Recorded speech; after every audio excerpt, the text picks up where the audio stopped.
The drone bay, the bones of it, are based on this wonderful piece of concept art we have by Rebecca Mock, who has long been one of my favorite illustrators.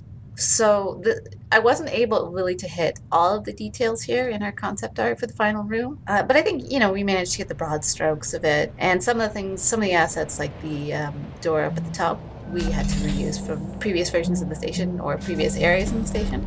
But I think it turned out pretty cool and pretty dramatic, and I like this room a lot because it feels like a stage in how theatrical it is. How like it has that central focus of the drone itself and the raised areas and basically like actors. And it was one of the final rooms I think to actually come together. But yeah, drone room, I really like it.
All right.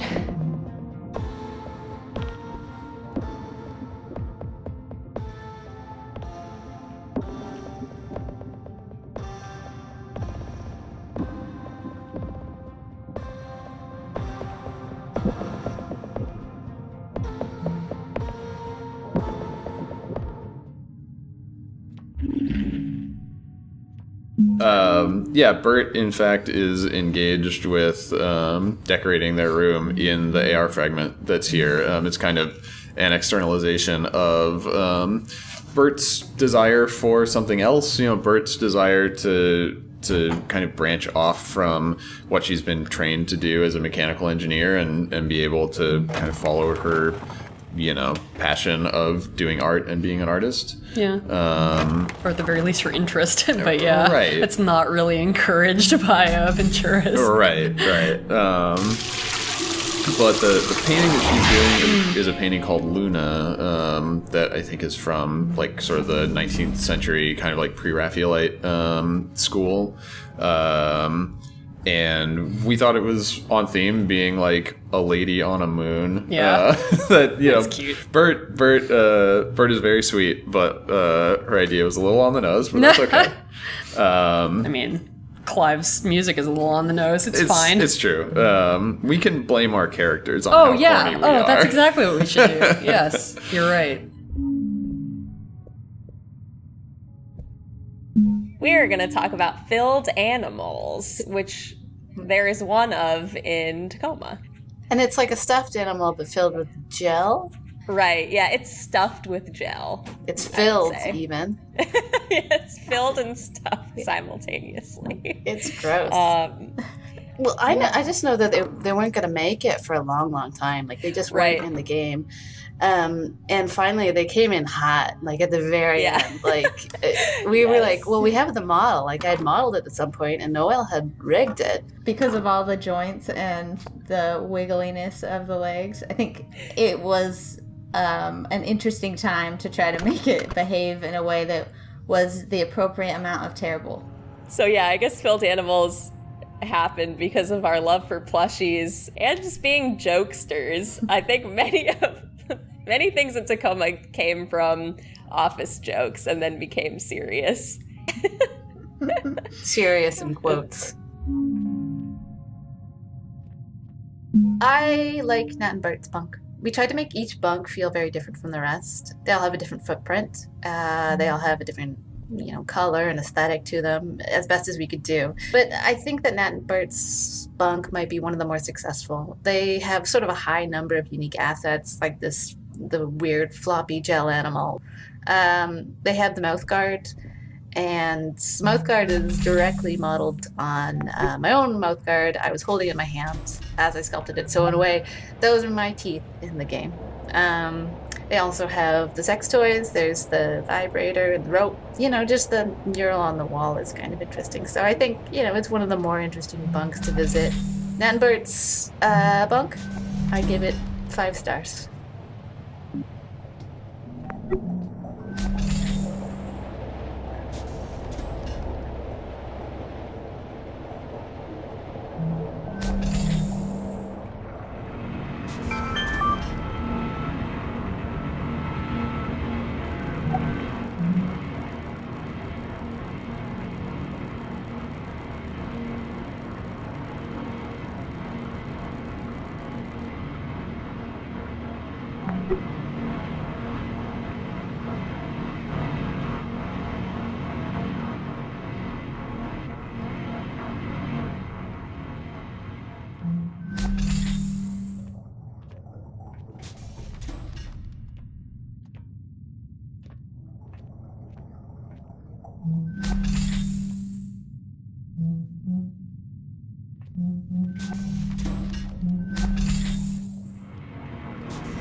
Hey there, I'm Nat. Pleased to meet you. Hello, I am Odin.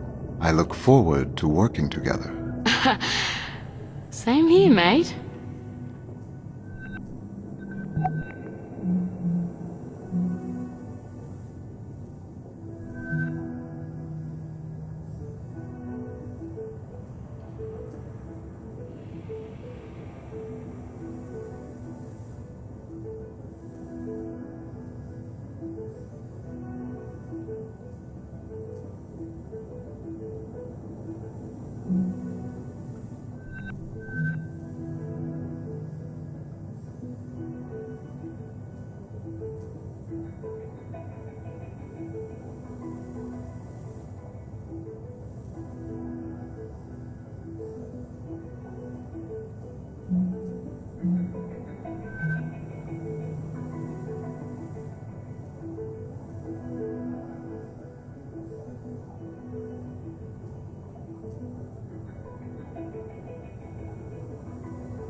So the concept behind One Vein is that they are an augmented reality boy band, which is to say one of them is a physical person, i.e. Marcus, and the other two are Projections. like alternate personalities, Entities. kind of. Like Hatsune Miku. Much like.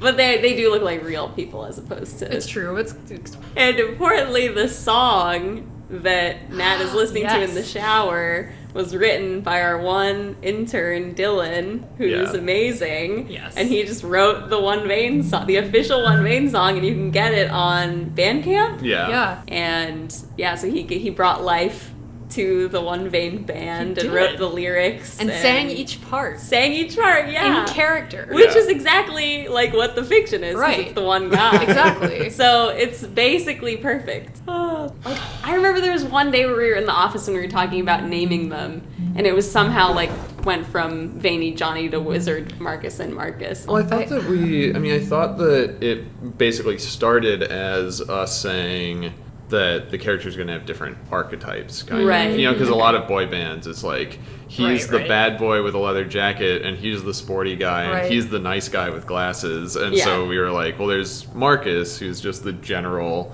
sexy, stylish boy band guy. And then there's Veiny Johnny, who's the sports boy.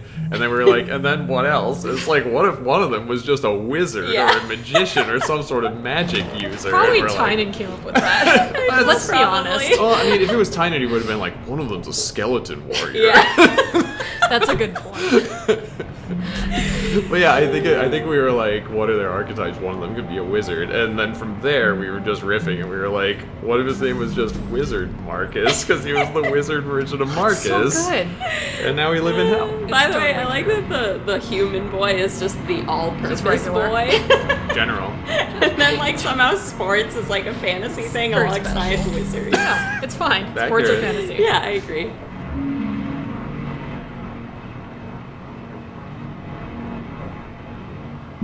One of the things that happens when you're working with a smaller team is that you can have interactions with everyone on the team, and that is something that I dearly miss. That was certainly almost true, I would say, of my earliest games, the Starfighter games at LucasArts.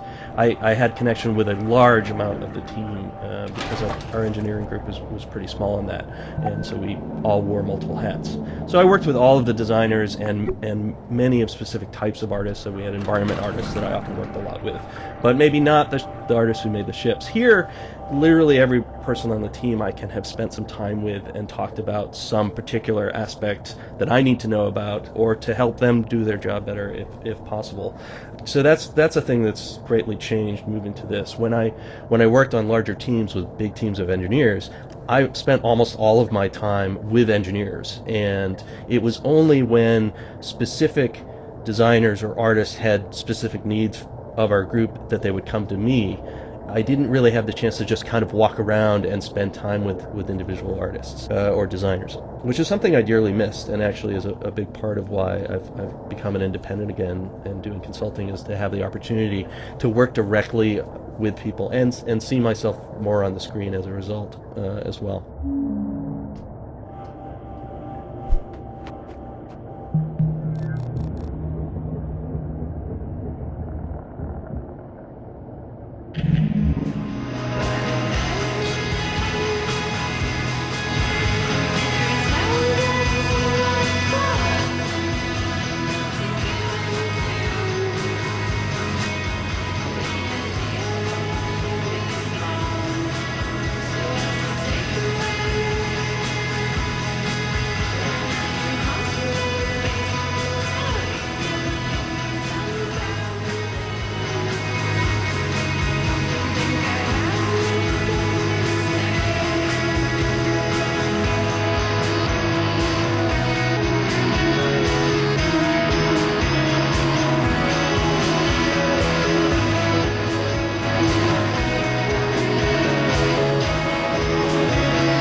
Not all of the AR fragments have voice clips associated with them, and not all of them are like primarily concerned with music, but this is the AR fragments are our space to put diegetic music into the game, to basically hear the music that characters were listening to when these moments happened. The music element of AR Fragments was a cool place to be able to involve different musicians in Tacoma.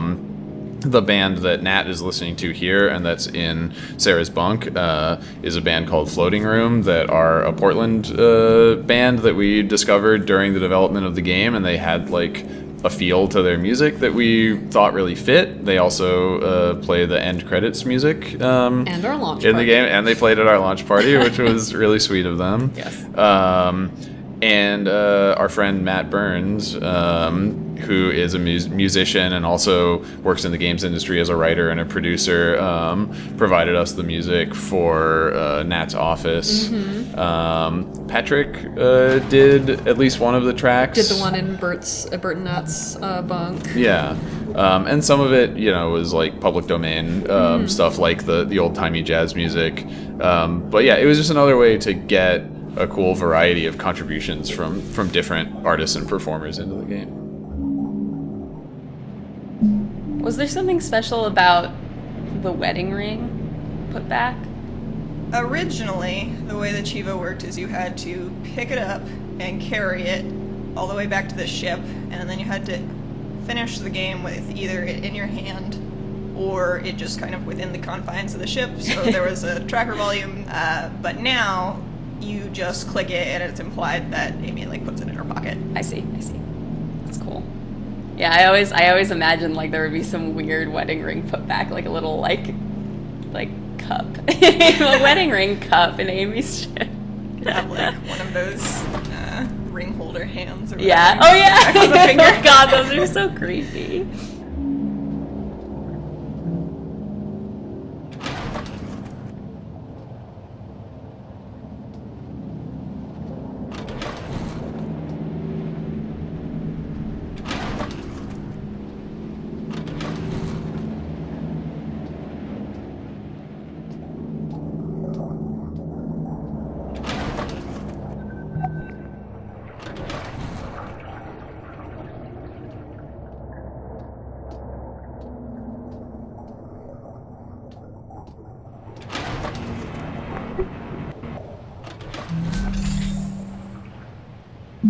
We're here to talk about working together as programmers. It's interesting because it has been a while since I've worked with someone for whom this was a first game. Yep. And that is unusual. So I have a almost 20-year history now in games, and I have a 3-year history in working in games now. that's right. Well, I was kind of thrown into the deep end when I was hired. We didn't have any other programmers, so having others come onto the project was super exciting for me. Yeah. Yes, it's funny because you think of programmers as working in a vacuum, but the truth is I think we benefit a lot from a meetings of the minds to be able to pass on just whatever bits and bobs I could think of to pass along as I encountered things working with you. Well, one of the things Brett really helped me with was being more aware of how I was using processing power and memory and all sorts of things, like making the stuff I was writing more efficient. And as that became more and more of a concern later down on the road, I became much more aware of like, oh, I was doing this in a super unsustainable way. Yeah, a lot of that's just, accruing experience, and the best way to pass that on is to be able to talk over it with someone. I mean, certainly I have been doing throughout my career, but that has changed over time. There's been a lot less direct mentorship later in my career because the teams are large and established, and I'm giving a lot of guidance, but not necessarily. I'm generally working with people who are more experienced, and so I don't have to pass those tidbits along, or they may have tidbits of their own that I'm picking up as well. So anyway, that's all been kind of a terrific part of this project for me in particular. I will take any tidbits you have to share.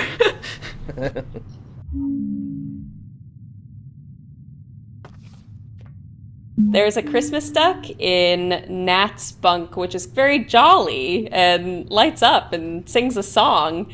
And Patrick composed the lovely song, and I kind of set it up to be interactive so you can, click it to turn it on and off and stuff. Where did the song come from for you? Yeah, the main thing was just to kind of get that classic kind of MIDI piano sound, almost like the sound like when you open greeting cards and they play those like obnoxious tones at you. So it's just it's just a piano sound that I really bit reduced and simulated sending it through a really small speaker.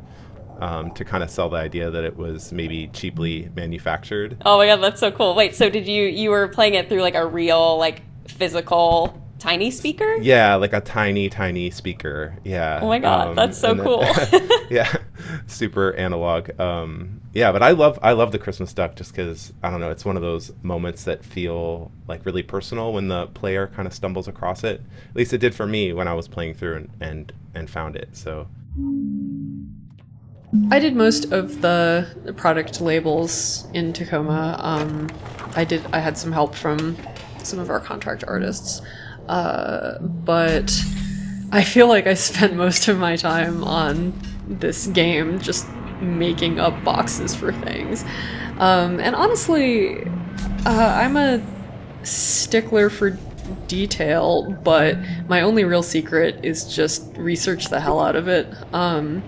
Just look up everything you can find that is in that space as a product and try to distill the main concepts into something that you can make happen.